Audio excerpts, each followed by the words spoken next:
Hello, today is Saturday, April 23rd, 2022. I will be speaking the English language, then I will switch to the Persian language. The title is Iranian Women are Undisputed Leaders Who Will Bring the Evil Regime in Iran Down. So, when we are studying political philosophy, one of the book that one of the students will be reading is Republic. Socrates and Plato are discussing the idea who's qualified leader to lead a nation. And the conclusion is that a philosopher-king is the right person for them. But we could see that that notion is not a fixed idea that we could say, oh yeah, it applies at all times. That idea begins to change throughout the time, throughout the history.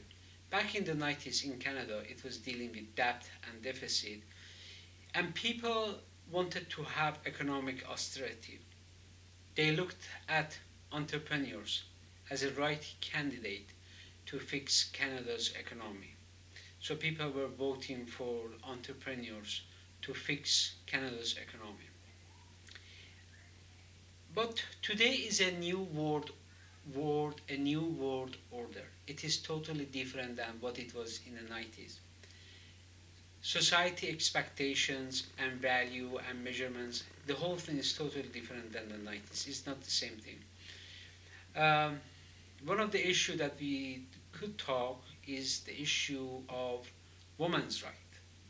Today, woman wants to be as equal as man, and they don't want to live in a patriarchal society.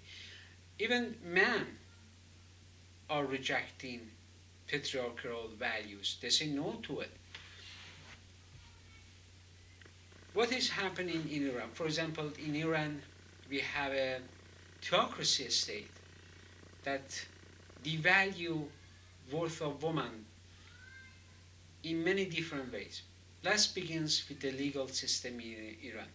If a woman wants to testify against another woman or against another man, it's worth one. So two women could testify, and that those testimonies are equal to one testimony of a man. So it's a problem. How that is manifesting itself in society and on economic growth for women. For example, in society, women are not being valued for who they are. In economic growth, it has a negative impact because they may not be able to gain employment in the field of their choice. So they're under pressure always. They're always under pressure. Now, the system itself making laws that are discriminatory against women. However, Iranian women have remained steadfast and determined to strive for their equal rights. It begins with hijab. Hijab during the previous regime was not mandatory. If women want to wear hijab, they could. If they don't want it, they didn't have to. However, during the post-1979 revolution, the cleric decided that the hijab will be mandatory. An Iranian woman resisted. The regime in Iran, the evil regime in Iran, passed a law and saying, no, it's mandatory. And they have their own hoodlum. The regime has hoodlum, thugs, that they go in the street, they throw acid at women's face. But that did not deter Iranian women from what they want to accomplish. That's equal rights. Another person we could talk about is Sohail Hijab. The idea of hijab is not just, okay, we solve hijab issue and it's done. Iranian women are seeking democracy, like Sohail Hijab. She wants to have democracy for Iranians. She's been in prison. She doesn't care. But she's standing is for Iran and Iranians. We have mothers of Alban of solar calendar 1398. Alban is the month of Iran, one of the months of Iran. It's a fall season, and people got frustrated and came out of their homes, and expressed themselves against the regime in Iran, the evil regime in Iran, that you cause Iran's economy to collapse. We no longer can afford to buy the basic necessity of life. So it created a huge problem for that month. So the regime comes out, kills the people, but the mothers remain united for their children, and they say we want justice for killing our children. Now let's compare what I told you, man and woman, and we see what men are doing. Majority men in Iran are silent. They're silent. They're not doing anything. And we have like someone with name of I believe his first name is Hussein Habib. His last name is Habibi. And yes, no, Muhammad Habibi. Muhammad Habibi. He is representing Teacher Association or Teachers Union, and because he's asking for fair wages or living wages. Um, what happens here? If one person wants to live above poverty line, is 5 million tumans. A teacher's salary for each month is somewhere between 2.5 million tumans or 3 million tumans. So teachers are living below the poverty line. And he's asking for living wages. The regime puts him into a prison. And recently he released an audio of himself and saying that the people who came out during Alban of 1398, they were thugs, they were hoodlums. They didn't know the difference between judicial system, spelling judicial system, and a meal. In the Persian language, the way you pronounce the judicial system, it is pronounced is same as meal, okay? Qazaiye. And you say Qazaiye. And they were, he's claiming, Muhammad Habibi claiming that the people he met in prison, they didn't know the difference, and they were thinking Qazaiye is same as Qaza, meal. These are the kind of a character that we are coming across. And he's given a statistic. And where the statistic come from? He was saying 90% or 80% of these people were drug dealers, hoodlums, things like that. But he says he has a higher education, so he should be able to say what is that source of information coming from. Where is it? Okay, like he is really rather than creating a validity, he is losing his own credibility in what he's trying to say. That's the big issue for him. So we could see really we do not have, men are not really playing a significant role to bring the evil regime in Iran down. Iranian pop singer Ebi, when he goes to one of the islands in the Persian Gulf, he doesn't use the word Iran, he doesn't use the word Persian Gulf. These are holy names for Iranians. They take it really seriously. And later on he comes and, oh, people don't get upset, because Iranian got upset. That why is he doing this? People, and oh, forgive me, and this is not his first time he's doing it. He's doing it all for money. Money, money, money. Show me money. Show me money. He's a dishonorable person. Why are people going and attending his show, whatever it's been called? They go over there and they watch him. I don't know what's, I'm not into it. I have better. I'm work, karate, my personal life, reading books, review all that takes all my time. So, Abby, you're a dishonorable person. I'm telling you right on your face. I have sent you messages saying you're a dishonorable person. Okay, I'm saying it again, making it really official. Like, even I have no problem saying that, because you're a terrible person. Even Muhammad Habibi is a terrible person. So, what are we coming? Really, it is very, very obvious. And in my previous blog entry also, I was hinting at that we are looking at the wrong side for a leadership to bring the regime in Iran down. Um, who are the people who are going to bring it are not male person, are going to be ordinary people who will be doing extraordinary work for Iran. Okay, I will be speaking the Persian language. امروزه ما داریم میبینیم که مردم دیگه تو خسته شدن از جمهوری اسلامی. قتل، غارت، آدمکشی حد و حسابی نداره. مردم دنبال رهبر هستن که رهبریت بشه و این ملاها رو بذارن کنار. میایم خانوما رو نگاه کنیم، مقایسه کنیم خانوما با آقایون. و از دیدگاه من به صورت قاطعانه دارم میگم کسانی که این رژیم رو پایین خواهند آورد همین خانوما هستن. همین خانوما هستن، قدرتشون هم خیلی زیاده، خیلی خیلی زیاده. نگاه کنید 43 ساله که جمهوری اسلامی زور کرده که این خانوما باید حجاب بپوشن.